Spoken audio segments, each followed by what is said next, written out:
America loves guns, but not all of them.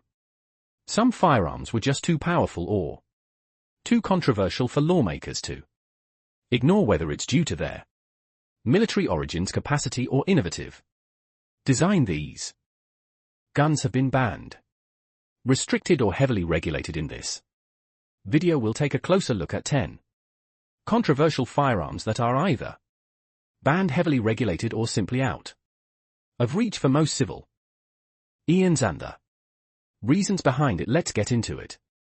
Let's kick things off with a shotgun so devastating the government classified it as a destructive device. The street sweeper, also known as the Striker 1, 2, was designed for maximum firepower in the shortest amount of time. This 12-gauge shotgun with its drum-style magazine, capable of holding up to 12 rounds, was originally developed in South Africa during the 1980s for military and riot control use. When it hit the American civilian market, it immediately raised eyebrows. The gun's design is wild. A revolving cylinder feeds the shells much like a revolver handgun, and the semi-automatic firing system lets users unload rounds rapidly. Its bulky, intimidating appearance and high capacity make it a media sensation and a lawmaker's nightmare. It wasn't long before concerns over the street sweeper's potential for criminal use began to overshadow any arguments for sport or defense. In 1990, for the ATF ruled that the street sweeper had no sporting purpose. That reclassification turned the shotgun into a destructive device under the National Firearms Act, the same legal category as explosives, grenade launchers, and heavy artillery. This meant owners would now need to register the weapon with the ATF, undergo fingerprinting, pass a background check, and pay a $200 tax stamp, all for a gun that was no longer legal to produce or import for civilian use. Today, the street reach sweeper is more of a collector's item or museum piece than a practical firearm. Its story is a perfect example of how perception can influence policy despite functioning much like other semi-automatic shotguns. The street sweeper look and reputation made it a target for heavy regulation. Next up, we have the legendary Uzi. This compact Israeli submachine gun became famous in movies, military operati, ONS, and unfortunately in a few high-profile crimes. Originally developed in the 1950s by the Israeli military, the Uzi was designed to be compact, lightweight, and deadly in close quarters battle. Its open blowback operated design allowed for high reliability and a fast rate of fire, qualities that made it a favorite among military units, bodyguards, and special forces around the world. By the 1980s, semi-automatic versions of the Uzi were being sold in the US to civilians. At first it was a novelty, a Cold War icon you could own. But that novelty wore off quickly as the gun began to appear in crime reports and on nightly news broadcasts. It became associated with gang violence and drug cartels, especially in urban centers like Los Angeles and Miami. The tipping point came during the debate over the 1994 federal assault weapons ban. The Uzi was specifically named in the legislation and was among the first guns to be prohibited under the new law. The ban cited the weapon's high-capacity magazine, compatibility, military styling, and criminal misuse. Though the federal ban expired in 2004, many states continued to enforce their own restrictions. California, New York, and New Jersey all have laws banning the Uzi by name. Additionally, fully automatic versions, the kind used by security forces, remain highly restricted under the National Firearms Act. Today, owning a real Uzi means dealing with heavy regulation. Semi-automatic versions are allowed in some places, but the iconic model that dominated the headlines of the 80s is largely gone from public circulation. Its Reputation forged in combat and tarnished in sea. Rhyme was its undoing. The next firearm to face the hammer, the selective fire variant of the FN Fall. This gun's often referred to as the right arm of the free world, is a battle rifle that earned global respect during the Cold War. Manufactured by the Belgian company FN Herstal, it was adopted by over 90 countries and chambered in a hard-hitting 7.62 x 51mm NATO round.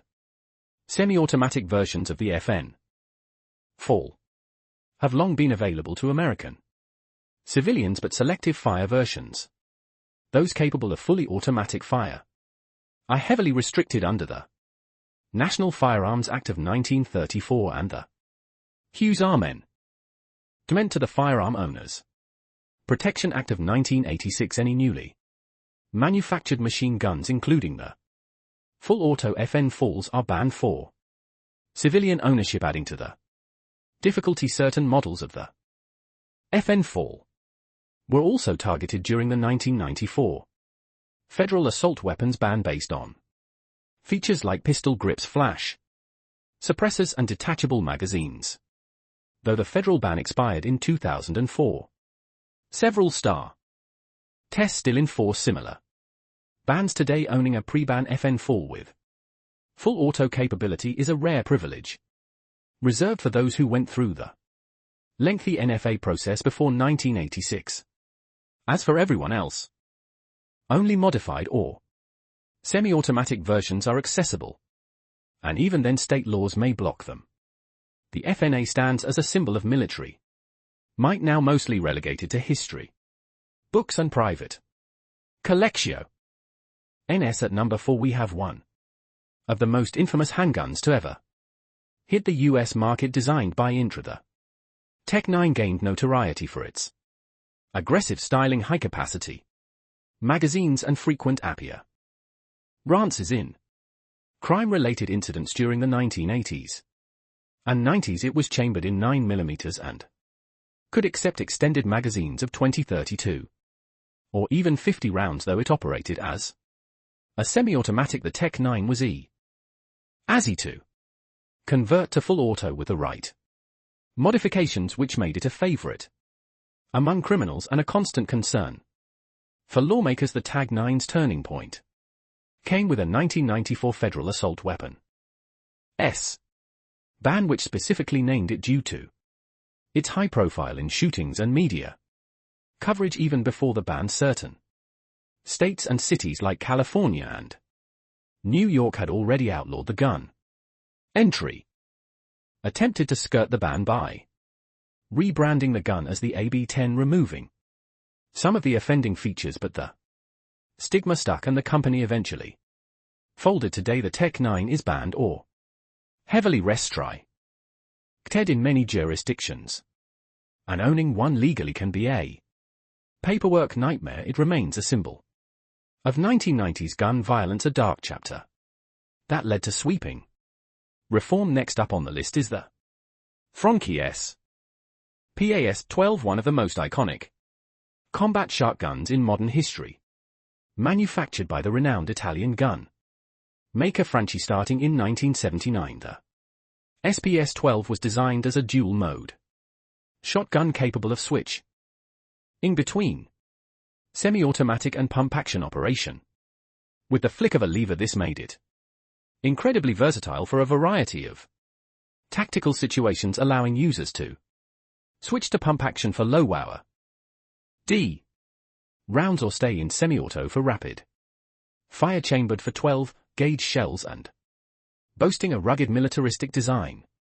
The SPS-12 looked as deadly as it performed. It came equipped with a folding metal tarka, distinctive heat shield over the barrel, and sometimes even a hook for one-handed operation. Its intimidating appearance and flexible performance made it a favorite for tactical units, video game producers, and Hollywood action directors alike. You've likely seen it in movies like Jurassic Park, The Matrix, and countless other films where a heavy-duty shotgun was needed to make a statement. But that same Visual appeal also attracted unwanted attention by the early 1990s lawmakers. And gun control advocates viewed the SPAS 12 as not a tool for defense but as a symbol of excessive firepower in civil. Enhance its features folding, stock pistol grip and semi-auto capability met multiple criteria for being classified as an assault weapon under the 1994 Federal Assault Weapons ban. Even after the FED-RAL ban sunset in 2004, several states retained their own assault weapon laws continuing to prohibit the sale, import or possession of the SBAS 12 franchise. Eventually ceased production in 2000 in part due to the legal hurdles facing the gun in the US and other markets today. Finding a SPAS 12 in working condition is rare. They're prized by collectors with prices often soaring above several thousand DEP, ending on the condition and included accessories. While it's not the most practical shotgun on the market, its status as a cultural icon and banned weapon keeps it firmly in the spotlight of firearm history. RY manufactured by the Italian company Franchi, this 12-gauge shotgun could switch between pump action and semi-automatic operation, a rare and versatile trait that made it ideal for military and police use. It also looked menacing with a folding stock heat shield and a military-style foregrip. The SPAS 12 seemed like it was built for war zones, not American neighborhoods. It became a favorite in action MOVs, video games, and among collectors. Unfortunately, that same popularity also made it a target for gun control advocates. The SPAS 12 was banned in the US in 1994 under the Federal Assault Weapons ban due to its semi-auto functionality, military features and lack of a sporting purpose. Even after the federal ban expired, several states including California and New York continued to ban it outright. While some grandfathered models still exist, importing or buying a new SBAS 12 remains illegal in many jurisdictions. It's a classic case of a gun that became a victim of its own image.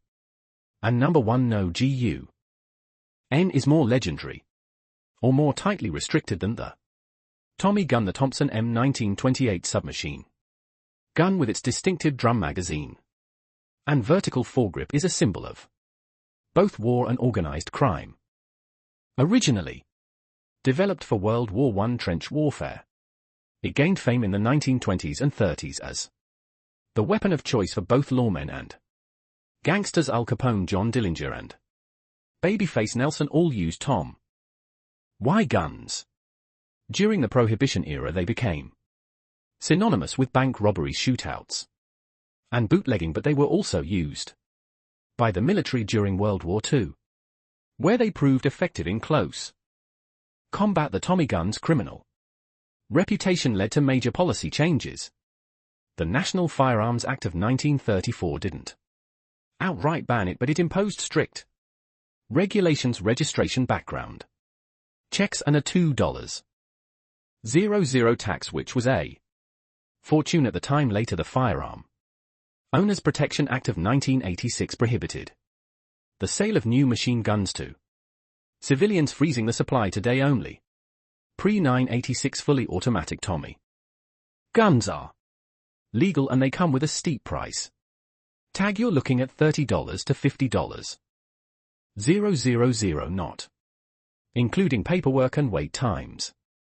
While modern semi-auto versions are available and used recreationally, the original Tommy gun remains locked behind layers of regulation. It's a powerful reminder of how a single firearm can shape an entire era of law and the public's perception of what should be legal. From Cold War relics to gangland legends and military monsters, these 5 banned guns are at present turning points in American firearms history. They weren't just banned for how they operated, but for what they symbolized, whether it was foreign influence, raw firepower, organized crime, or mass Violence gun.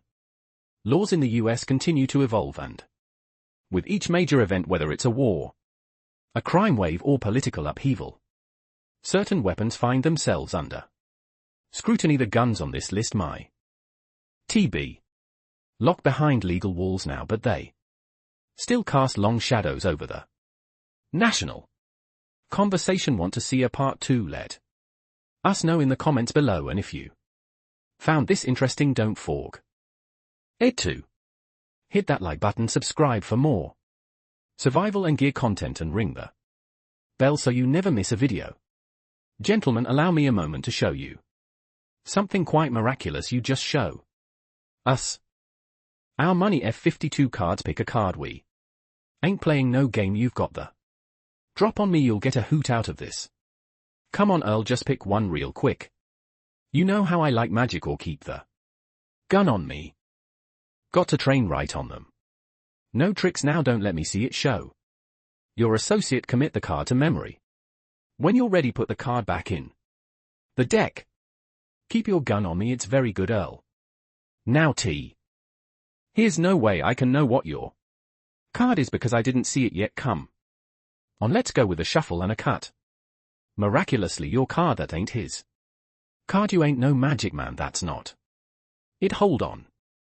Quit playing ground or I'll blow your goddamn head off. Oh, remember the plan, Earl. I get to kill him.